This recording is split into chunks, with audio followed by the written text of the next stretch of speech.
Good evening, everybody, and thanks for joining us. I'm Sean Mooney. And I'm Monica Garcia. Just a horrific scene unfolding in Midtown today. A shooting that took the lives of 4 people, including a Pima County Constable who was killed in the line of duty. It all happened shortly after 11 o'clock this morning. News 4 Tucson's Eric Fink is live at the scene in Midtown tonight with the very latest. Eric? Sean, Monica, Pima County Constable Deborah Martinez was doing her job, serving an eviction notice to a tenant here when she was gunned down. 3 others, including the gunman, were killed. We spoke to a neighbor earlier today who heard the gunfire. So I have a warehouse right next to this building over here, and I heard at least 10 to 15 gunshots, pow, pow, pow, pow, and then a couple, like maybe 5 seconds, and it sounded like it reloaded, then he went off another 10 shots. A barrage of gunfire at the Lynn Commons apartment complex Thursday near Fort Lowell and Dodge. Tucson police responded to the call and found 4 people dead, including Pima County Constable Deborah Martinez, the 43-year-old peace officer, killed outside an apartment as she was serving an eviction notice on a tenant. I didn't think nothing of it, and then I saw cops running down by my building, and then I came out here. Of course, this apartment complex has always had problems. Later in the day, a procession of motorcycle officers led Martinez's body to the medical examiner's office. Police say an employee with the apartment complex was also killed, along with an unknown victim. Police also say the gunman is dead. TPD Sergeant Rick Diaz emotional as detectives begin their investigation. Our thoughts and prayers go out to all the families affected, and our thoughts and prayers go out to the constable, her family, and her work family.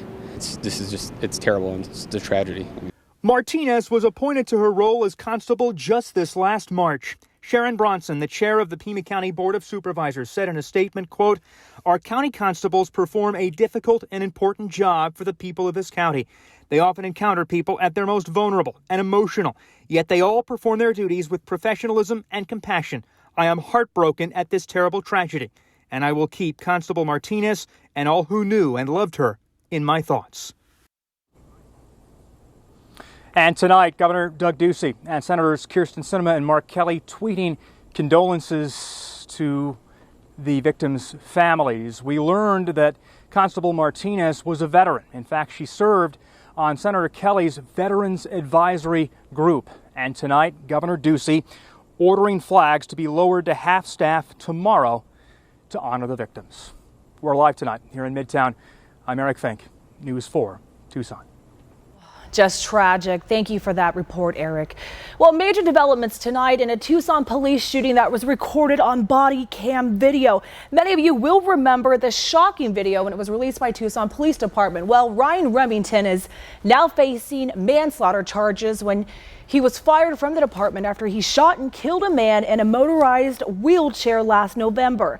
The grand jury's decision came down earlier today. These are the moments 61-year-old Richard Lee Richards was shot 9 times in the back last November during a pursuit in which he allegedly had stolen a toolbox from Walmart. Store employees say Richards had also been waving a knife. Former Tucson police officer Ryan Remington, a 4-year veteran of the TPD, was off duty working as a security guard at the Walmart near Midvale Park and West Valencia Road. He's accused of killing Richards as he fled in a motorized wheelchair. Richards died at the scene. On Wednesday, Remington was indicted on a manslaughter charge. This office has been true to our promise that we will take the time necessary to do things right and not rushed for any reason. My office, despite considerable pressure to rush to judgment, took careful, calculated, and thorough steps to come to this decision. We took the time needed to get it right. According to the indictment, manslaughter is a Class 2 felony, and it states Remington recklessly caused the death of Richards.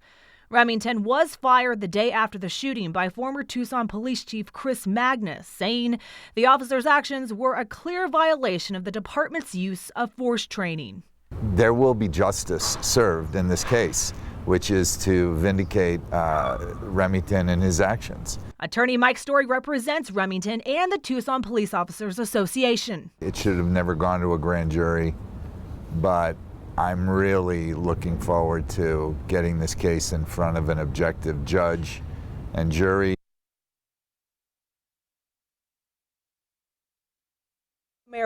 Tucson Mayor Regina Romero reacted to the indictment by saying in part, quote, "Now that the grand jury has issued an indictment and Ryan Remington will face criminal charges, it is a matter for the courts to adjudicate."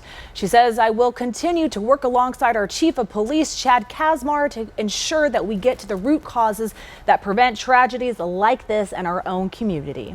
Tucson Chief of Police Chad Kasmar says, also reacting to the indictment by saying in part, quote, "This tragedy greatly impacted the Tucson community and the department. Today we received notice that Ryan Remington has been indicted by a grand jury and faces criminal charges. This is now a matter for the courts to adjudicate." Former Minneapolis police officer Derek Shovin is now in a federal prison here in Tucson. Shovin is one of the officers convicted in the killing of George Floyd. This set off a nationwide Black Lives Matter movement back in 2020. He had been in the custody of the Minnesota Department of Corrections and now is listed as an inmate at the Federal Correctional Institute on South Wilmot Road. Shovin was convicted in April of 2021 for George Floyd's death. He was sentenced to 22.5 years. Then earlier this year, he also pleaded guilty to violating Floyd's civil rights. He received a 21-year federal sentence, which is being served concurrently with the state sentence. Now to a developing story out on the south side. Tucson police are investigating an officer-involved shooting that happened earlier today near Park Avenue and Bilby Road. Details are still limited at this point. Make sure to stay with us to learn more. Police have arrested the suspect involved in a deadly hit and run that News 4 Tucson has been following for the past week. 43-year-old Armando Morales has been charged with failure to remain at the scene in the crash that killed 57-year-old Martin Batista. Batista was found last Wednesday in a desert lot on Campbell Avenue near 36th Street. Detectives say Batista had injuries consistent with being hit by a vehicle, but they could not determine where the collision happened. Morales is currently being held on a $50,000 bond.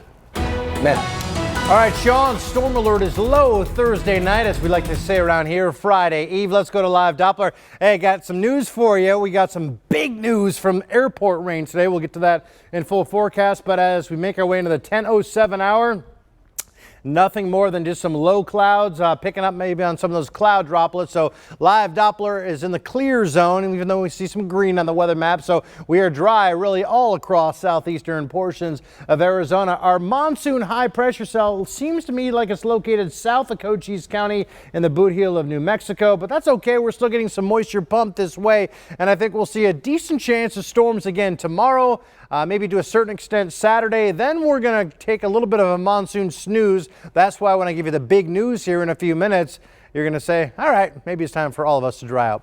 We'll head outside. Right now, there's some of those low clouds or medium level clouds. Last check of the airport temperature is 78 degrees, but look at the dew point. It's 72 degrees. That is in the uncomfortable zone. That's why the humidity is 81%. Winds are light out of the south at 5 miles per hour. Monsoon prediction index then for your Friday, about a 4 out of 10 for the city of Tucson, 3 for Safford, and yeah, you guessed it, if you make your way closer to the border of Mexico, 4, 5, 6, depending upon where your location is. I'm back in a few minutes with that big news. You're not going to want to miss it, Monica. We've been waiting all monsoon for it. Yeah, minutes ahead. Okay, we're standing by. Well, all this rain also means it's this time of year to really watch out for rattlesnakes, because August is birthing season, so be prepared to even find families of rattlers.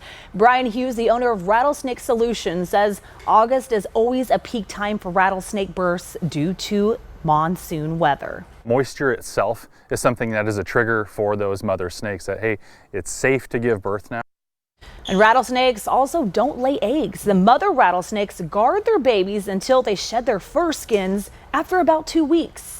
A lot of it is just staying in place and providing just her presence there as a deterrent for something that might want to come and get those babies.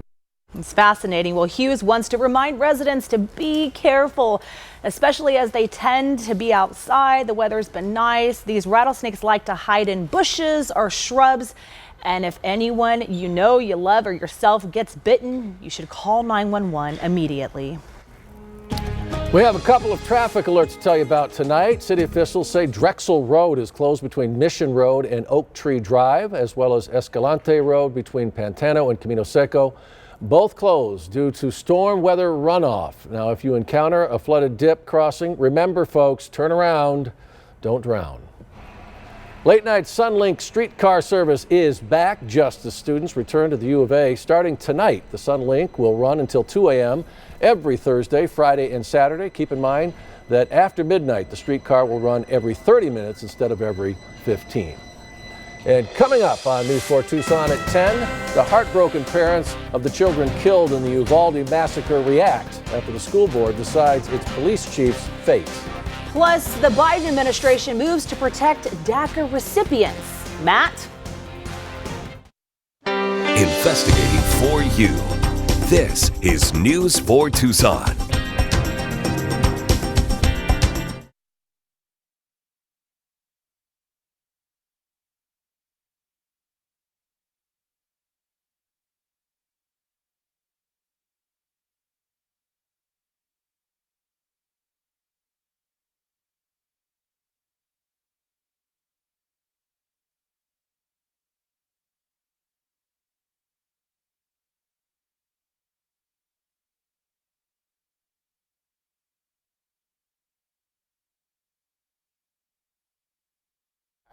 There we go. Is this okay? Perfect. Which way? This way? Okay. Hug this. Well, my hips are in the way. Away.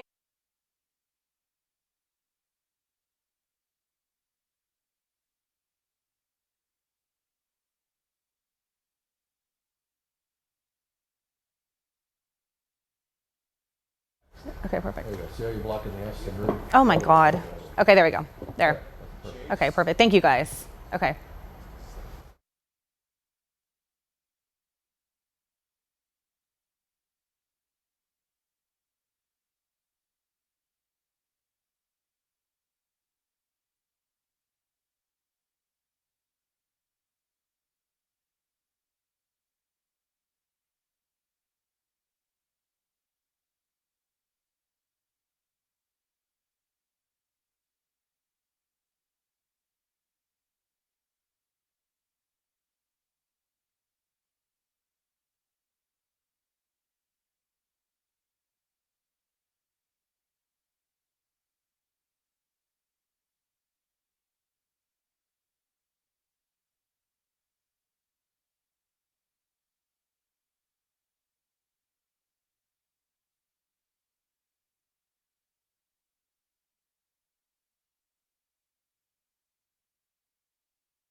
You're watching News 4 Tucson, live at 10, with Sean Mooney, Monica Garcia, Matt Brode, and Paul Cicala.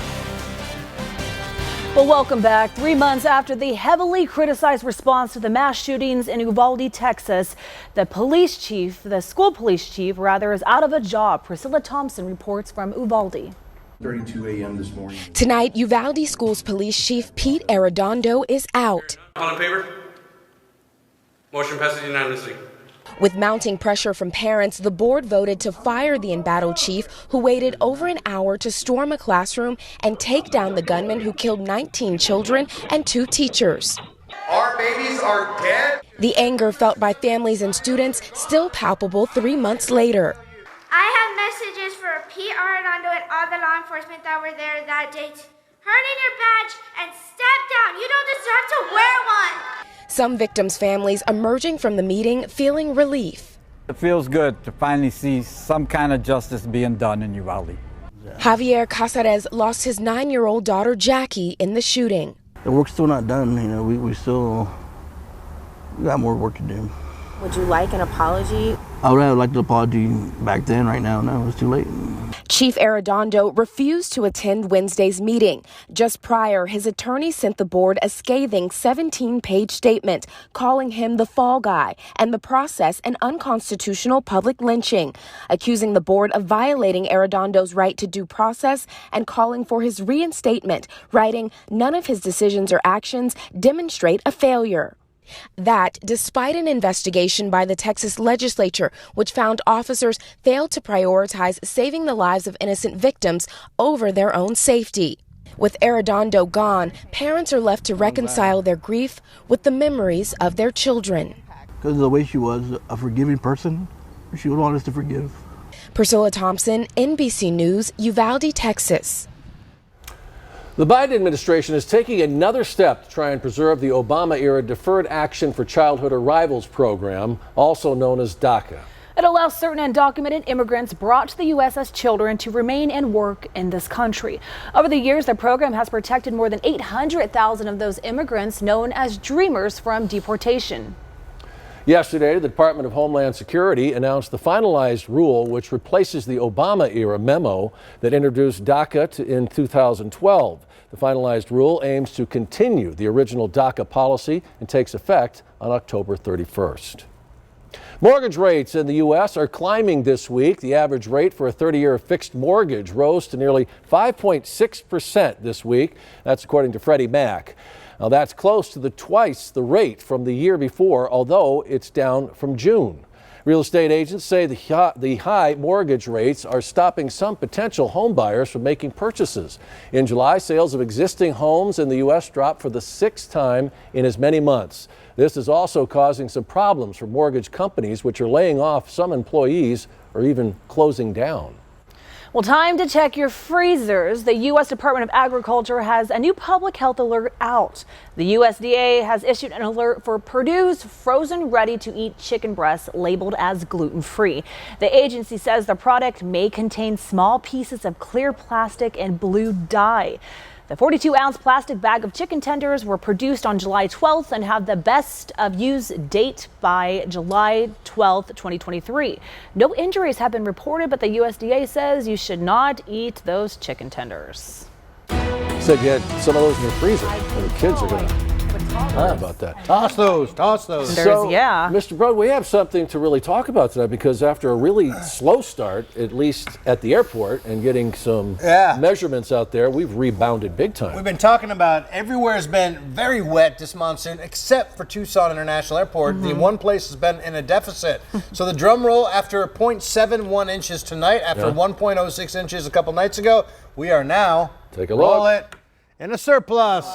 How do you like that? 4.13 inches of rain. And let me just tell you, this is actually still one of the drier portions of the Santa Cruz Valley here across Metro Tucson. But the average for this date now would be 4.02. So we're batting about 1/10 of an inch above average for monsoon rainfall. How about that? And it was courtesy of this. I'm going to step on this side because we had a couple downpours, but this was the downpour. This storm actually turned severe. You can see it right there, and it didn't move much, and that was good enough till you can see a couple of lightning strikes there. And I think, if I'm not mistaken, we got a rainbow at the very end of it. Well, there was at the very end of it, but I should have put a pause in there. So we're looking pretty good from our monsoon standpoint. So it's not too late to guess how much rain we see at Tucson International Airport. For you to be coined Monsoon Master, you guess the amount of rain from June 15th through September 30th. For grand prizes here from the Arizona Window and Door Store, $10,000 worth of windows. That's not bad. Secondary prize, a premium roof coating system valued at $7,500.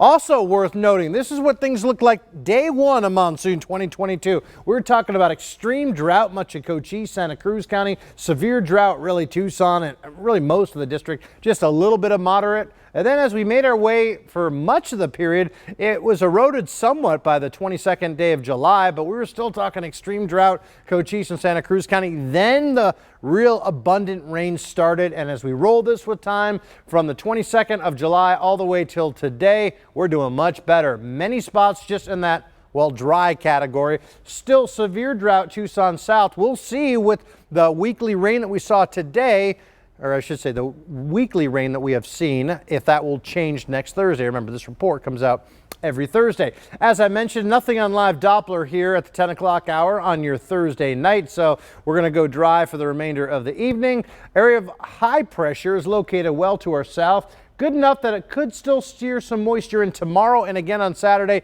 Then I think we're going to take a pretty substantial hiatus from monsoon 2022. 97 today's top temp in the city of Tucson. That's 2 degrees below average. In the year the monsoon 2 years ago, we were at 107 degrees. So that's not so good. It was much better this year, wouldn't you say? 78 at the airport, and this is just incredible. Dew point 72. These are the dew points you get in like Houston, Miami. This is why it's uncomfy. 81% that relative humidity. 82 Casa Sedova, 78 in Breeder Ranch, and we're tracking temperatures into the 60s for much of Cochise and Santa Cruz County. Forecasts and for tonight, 70s for lows, and we'll try to rip up a couple more storms tomorrow. 40% variety. Mid to upper 90s for daytime highs, 60% chance of storms for Cochise and Santa Cruz County, highs in the 80s. But after tomorrow's 40% chance of storms, we'll down that to a 30% on Saturday, 20% on Sunday. So aren't you glad we got that airport rain this week, because it doesn't look very promising Monday and beyond. 10 to 20% chance of storms, and as those storm chances go down, those temperatures come climbing up back to triple digits. But hey, you know, just a couple degrees. At least it's not 107. It's not 107. No. It's nowhere close to 107. We'll take it. Yeah, thanks so much, Matt. Let's go ahead and send things over to Paul Sikala with sports. You're talking soccer. Monsoon master to the soccer studs. Sports coming right at you. FC Tucson continues its Barrio de Barrio program as your hometown's professional soccer team gives back to the community with a special event for kids open to all on Sunday. And the Pima women's soccer team started the season off the right way as the nation's #2 ranked team. They beat Yavapai tonight. We'll catch up with them. U of A soccer hopes to remain unbeaten as they took the field, and the Coach Jetfish show gets set for another season with host Brian Jeffries. More sports, more energy, more footballin' after the break.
Hey, sports is back in the mix. How's your energy, Southern Arizona? Good evening to you. I'm Paul Sikala. FC Tucson continues its involvement with the community as preps continue for the Barrio to Barrio program on Tucson's south side. It is open to kids between the ages of 6 and 12 this Sunday at Summitview Elementary.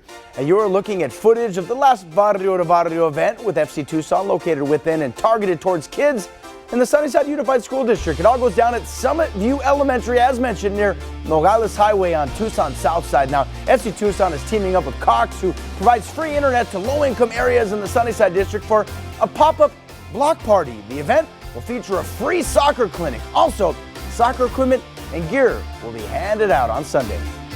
We're so excited to roll out the 2022 Barrio to Barrio series presented by Arizona Complete Health. The spirit behind Barrio to Barrio is really to create a sense of community by providing food, fun, and football. You know, we're just really trying to get kids excited to come out of their house, interact with our pro players and coaches, and maybe just show the skills of what they got and maybe make some friends along the way.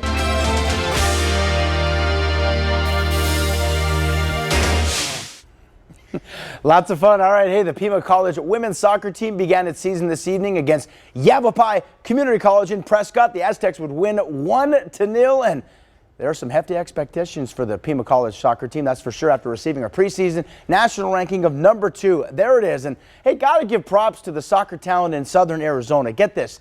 Every single member of the Aztec women's soccer squad played high school for a team right here in Pima County. That list includes Bree Gerhardt, the 6-foot sophomore defender from Tucson, played her prep ball for Tanque Verde High School. Bree tells us seeing all the success from her teammates, many of which suited up for schools in the old Pueblo that competed for and won state titles, also pumps her up. All the people that came from like South Point and Catfoot, they always are out there winning championships. And for me, I just liked, it was really cool to like meet all them and knowing that these girls are obviously really good because they have rings behind them. We know what our expectations are of us from not only our coaches, our fans, but all of Tucson, and especially with the national tournament being in Tucson.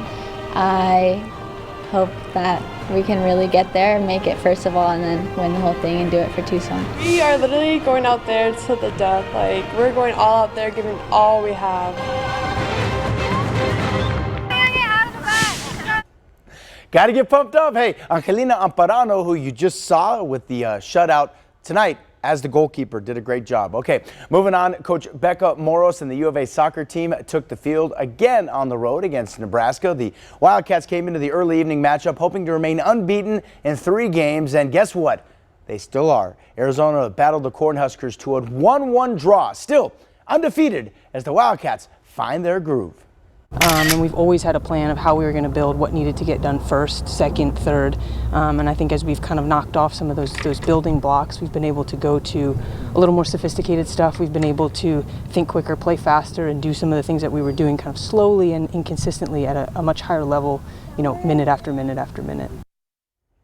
After minute after minute and game after game, still unbeaten. All right, from international football to American football, the Coach Jed Fish radio show will begin this Monday and go on throughout the football season. The show is broadcast at the Union Public House at 6:30 p.m. and hosted by 1290 AM's Brian Jeffries, the longtime voice of the Arizona Wildcats. All are welcome to turn out, and hey, Coach Fish is able to take specific questions from fans at the broadcast as well. Obviously, the topic of conversation for the first show on Monday will be on Arizona's upcoming opponent, San Diego State. The Wildcats will take on the Aztecs in Southern Arizona at 12, or rather on the road, not in Southern Arizona, but in Southern California at 12:30 p.m. 1 week from this Saturday. We have everything you need to know about the Arizona Wildcat football team on KVOA.com and on the KVOA YouTube site. That's it for now. I'm Paul Sikala. We'll be right back.